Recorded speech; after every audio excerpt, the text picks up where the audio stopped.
नमस्कार दोस्तों, मैं ओम शर्मा आप सभी का स्वागत करता हूं हमारे YouTube channel the A1 study पर। तो जैसे कि आप लोगों को पता है कि इजराइल और ईरान के मध्य युद्ध चल रहा है, लगभग एक हफ्ता हो चुका है। लेकिन ये युद्ध बड़ी तेजी के साथ मिडिल ईस्ट के अंदर एक भयंकर रूप लेता हुआ नजर आ रहा है। आपने देखा होगा ईरान ने इजराइल के अंदर बहुत बुरी तबाही मचाई है, वहीं इजराइल ने भी ईरान के अंदर बहुत बुरी तबाही मचाई है। हालांकि दोनों देशों को बहुत बुरा नुकसान हुआ है। वहीं देखा जाए इस युद्ध में दोनों देश एक दूसरे के ऊपर कटाक्ष भी लगा रहे हैं और ये बात ही बोल रहे हैं कि इजराइल मानेगा नहीं, इजराइल पूरी तरह से ईरान को बर्बाद कर देगा। और ईरान बोल रहा है कि ईरान किसी कीमत पे झुकेगा नहीं। उसने तो सीधे तौर पर अमेरिका को भी चेतावनी दे दी। आपने भी देखा होगा दोनों के मध्य युद्ध है, लेकिन इसमें अहम फायदा कौन उठा रहा है? यूएसए उठा रहा है। हालांकि ईरान ने भी इजराइल को सीधे तौर पर धमकी दी है, वहीं यूएसए को भी सीधे तौर पर धमकी दी है कि यूएसए यदि दोनों के मध्य आएगा, मतलब दोनों के मध्य जो युद्ध हो रहा है इन दोनों के मध्य आने की कोशिश करेगा, तो उसको भी भयंकर परिणाम भुगतने पड़ेंगे। आप ये चीज लगाइए, इजराइल के द्वारा मतलब आईडीएफ के द्वारा साफ तौर पर यह संदेश दिया गया है कि उसने ईरान के परमाणु संयंत्रों को पूरी तरह से तबाह कर दिया है। यह दावा किया जा रहा है इजराइल की तरफ से। लेकिन वास्तविकता क्या है? ईरान यहां पर क्या बोल रहा है? ईरान ने साफ साफ ये बात बोल दी है कि जब यह अटैक किया गया था उससे ही पहले उसने अपने जितने भी परमाणु संबंधित चीजें थी वो सभी के सभी निकाल ली थी वहां पर और सुरक्षित रख दी थी। आप सबसे पहले इस वीडियो को सुनो जिसमें इजराइल के प्रवक्ता द्वारा ये बात बोली जा रही है।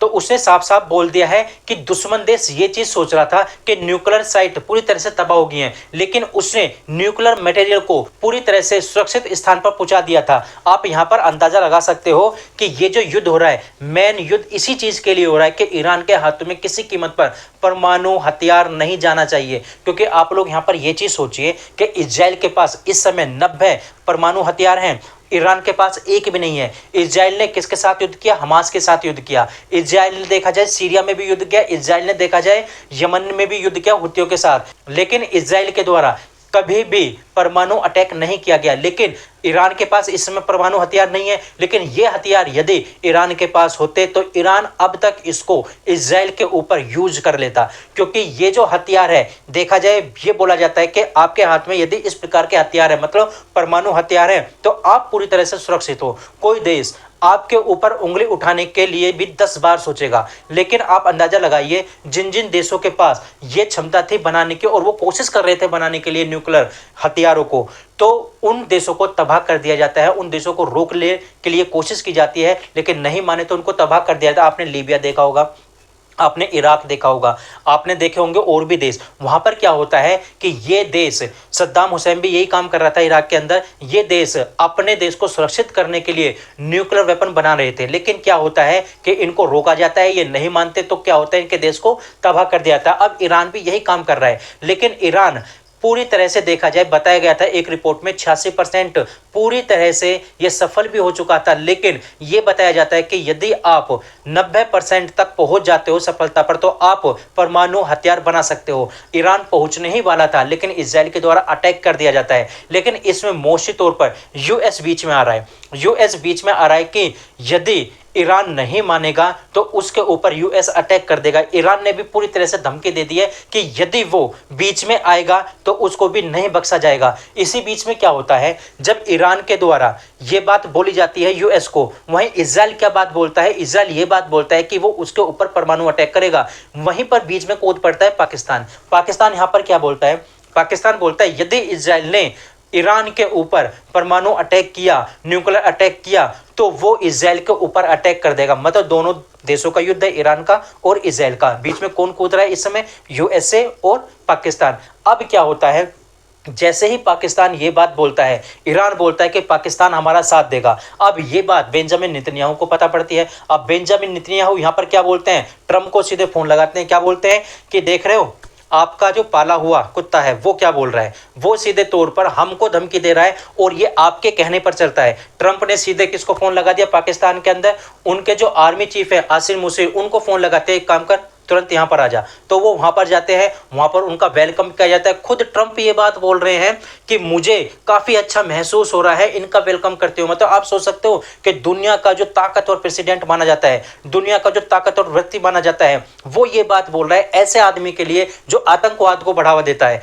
हमेशा। और ये बात यूएस भी अच्छी तरह से जानता है। यूएस अब सीधे तौर पर आसिम मुनार को यहाँ पर बुलाते हैं, उनका ग्रांड वेलकम करते हैं, उनको डिनर पर बुलाए जाते हैं। आप यहाँ पर अंदाजा ये भी लगा सकते हो कि पाकिस्तान, वो व्यक्ति जो इस्लाम को मानता है, कट्टर इस्लाम को मानता है, वो व्यक्ति वहां पर जाता है, लिंच करता है। आप ये बिल देख सकते हो, इस बिल में क्या लिखा हुआ है। इस बिल में साफ साफ लिखा हुआ है कि इसमें सुअर का मांस भी था। हालांकि सुअर पूरी तरह से हराम माना जाता है इस्लाम में, और ये सुअर का मांस खा के आते हैं वहां से। और देखा जाए वहां पर ये बात बोली जाती है कि आप ईरान से तेल नहीं लोगे, आप ईरान से गैस नहीं लोगे, और आप अपनी जमीन को यूज करने दोगे अगेंस्ट ईरान। मतलब यूएसए पाकिस्तान के थ्रू ईरान पर अटैक करने की प्लानिंग बना रहा था। अब यहां पर वे आ जाते हैं, वहीं पाकिस्तान गिड़गिड़ाता है। पाकिस्तान के जो रक्षा मंत्री हैं वो वहां पर गिड़गिड़ाते हैं कि ये क्या हो रहा है। लेकिन आप अंदाजा लगा सकते हो कि पाकिस्तान में किसको बुलाया गया था। यूएस के अंदर बुलाया जाता है आसिम मुनीर को। वो व्यक्ति डोनाल्ड ट्रंप खूब कह चुके हैं कि पाकिस्तान के अंदर डेमोक्रेसी नहीं है। उनके जो असली प्राइम मिनिस्टर हैं, जिनकी वहां पर चलती है, मैंने उसको बुलाया है। अब वहां पर जो डील हुई है ये तो अभी पूरी तरह से सबके सामने नहीं आई है, लेकिन यही बताया जा रहा है कि वहां पर ना तो तेल लिया जाएगा, ना गैस लिया जाएगी ईरान से, और ईरान के खिलाफ पाकिस्तान की जमीन यूएस यूज करेगा। तो आप यहां पर ये वीडियो सुनिए सबसे पहले, जिसमें वो गिड़गिड़ा रहे हैं लेकिन कर कुछ नहीं कर सकते। आप सबसे पहले इस वीडियो को सुनिए। लेकिन अमेरिका अगर हमें इसके ऊपर पाबंदियां लगाता है या इसको कहता है कि इसको ना करो, तो उसका ऑल्टरनेट भी तो बताए ना। अगर हम एक अपने हमसाये से गैस लेना चाहते हैं तो उसको वो कहते हैं कि ना लें क्योंकि वो पाबंदियां लगी हुई हैं और उसकी पादाश में हम पे भी पाबंदियां लग जाएंगी। तो उसका ऑल्टरनेट भी बताएं इस चीज़ को। जो है, मैं जब 2008 में पेट्रोलियम मिनिस्टर था उस वक्त से ये सिलसिला चल रहा है। तो ये पाबंदियाँ लगाते हैं और उसका कोई हल नहीं बताते कि हम क्या अल्टरनेटिव करें। फिर अगर हम हमसायों से गैस नहीं ले सकते तो क्या अल्टरनेटिव करें। ये अमेरिका को ये भी तो सोचना चाहिए। तो आपने ये चीज सुनी। वहीं आप भारत के लिए यदि ये चीज देखो तो यूएस ने भारत के लिए भी ऐसी प्रकार की कोई चीजें बोली थी कि आप ईरान से तेल नहीं लोगे, गैस नहीं लोगे, वेनेजुला से गैस नहीं लोगे, रूस से नहीं लोगे। मतलब इस प्रकार के सेंसर लगाने की बात की थी भारत पर। लेकिन भारत में कौन बैठा है? मोदी जी बैठे हैं। बिल्कुल भी नहीं सुनी। उसने ईरान से भी तेल लिया, वेनेजुला से भी तेल लिया। मतलब ट्रंप की बिल्कुल भी नहीं सुनी, यूएसए की बिल्कुल नहीं सुनी। लेकिन भारत आगे बढ़ता रहा। आप अंदाजा अब इस चीज को लेकर लगाइए कि वो पाकिस्तान जो धर्म के नाम पर ईरान का साथ देने वाला था, ऐसा क्या हुआ कि वो पलट जाता है अपनी बात से और वो यूएस के साथ आ जाता है, इजराइल के साथ आ जाता है अगेंस्ट ईरान। आपको भी पता होगी कि ईरान ने एक बार पाकिस्तान के ऊपर अटैक भी किया था। पाकिस्तान चुप बैठ गया था इस चीज को लेकर कि ईरान मुस्लिम कंट्री है, वो उसके ऊपर अटैक नहीं करेगा, दोनों भाई भाई हैं। लेकिन आज ऐसा क्या हो जाता है कि वहां पर आसिम मुनीर जाते हैं, ट्रंप उनके कान में कुछ ऐसा बोलते हैं कि वो पूरी तरह से अगेंस्ट हो जाता है ईरान से। हालांकि देखा जाए ईरान से जो उसका तेल सप्लाई होता है इलीगल तौर से भी होता है, और देखा जाए पूरी तरह से ईरान के ऊपर डिपेंडेंसी है उसके तेल के लेकर।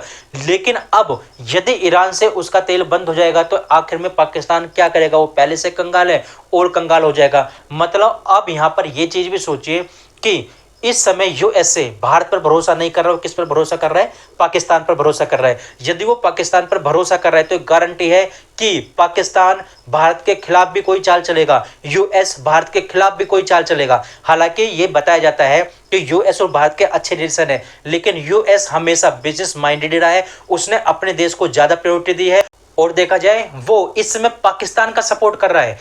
किसके खिलाफ?